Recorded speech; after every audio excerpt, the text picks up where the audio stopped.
প্রতিবন্ধকতার সঙ্গে লড়াই করে এবার মাধ্যমিক পরীক্ষায় বসেছিল নবদ্বীপ এপিসি ব্লাইন্ড স্কুলের 7 জন দৃষ্টিহীন পড়ুয়া। এদের মধ্যে একজন স্টার মার্কস পেয়েছে, 5 জন প্রথম বিভাগে ও একজন দ্বিতীয় বিভাগে উত্তীর্ণ হয়েছে। স্টার মার্কস পেয়েছে আলিপুরদুয়ারের উত্তম ওরাং, তার প্রাপ্ত নম্বর 535। ফলাফল প্রকাশিত হওয়ার পর শুনুন তাদের প্রতিক্রিয়া।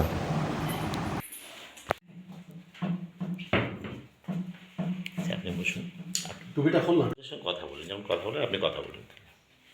কেমন লাগছে পরীক্ষাটা? খুব ভালো লাগলো এবং আমাদের খুবই ভালো লাগলো। জীবনের একটা বড় প্রথম পরীক্ষায় যে আমরা পরীক্ষা দিয়ে উত্তীর্ণ হতে পেরেছি, খুবই আনন্দিত। আমরা খুব খুশি এবং তার সঙ্গে সঙ্গে আরেকটা কারণেও খুশি, আমাদের ওপর আমাদের শিক্ষকরা এবং আমাদের পরিবারের অনেক আশা রেখেছিলেন, যে ভরসা রেখেছিলেন যে আমরা ফার্স্ট ডিভিশন যাব, ভালো রেজাল্ট করব। আমরা তাদের মুখ উজ্জ্বল করেছি এবং তাদেরকে নিরাশ করিনি। আমরা তাদেরকে দেখিয়ে দিয়েছি আমরা ভালো ফল করে তাদের মান আরও উচ্চতর করেছি। পরবর্তীতে তোমাদের উদ্দেশ্যটা কি আছে, চিন্তা ভাবনাটা কি আছে?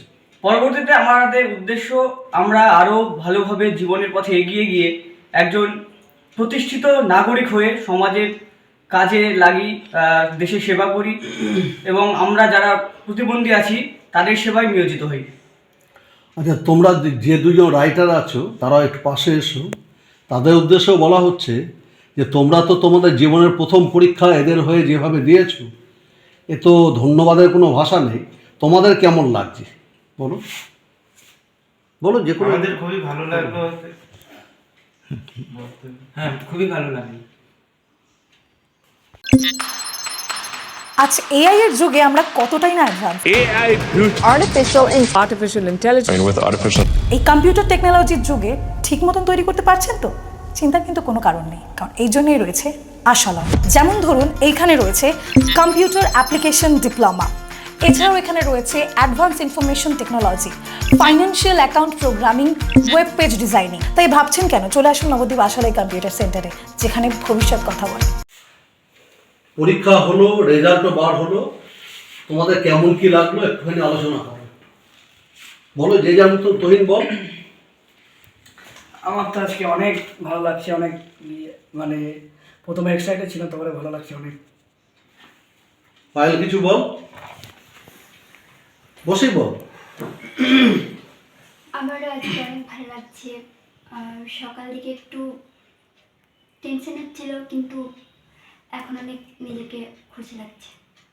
আজিম?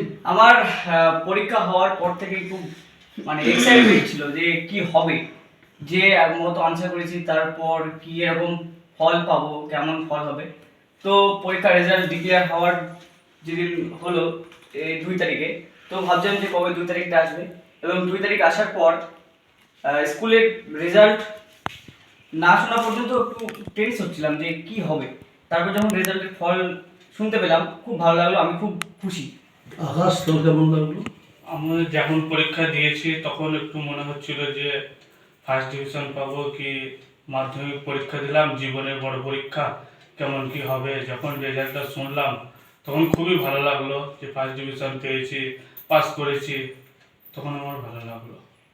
2018-তে বিদ্যালয়টা আমাদের West Bengal board of secondary affiliation হয়েছিল। ধারাবাহিক যে রেজাল্টটা হয়, এবার রেজাল্টটা তুলনামূলকভাবে অনেকটাই ভালো। এই কারণে এবার মোট 7 জন পরীক্ষা দিয়েছিল, 4 জন ছেলে এবং 3 জন মেয়ে।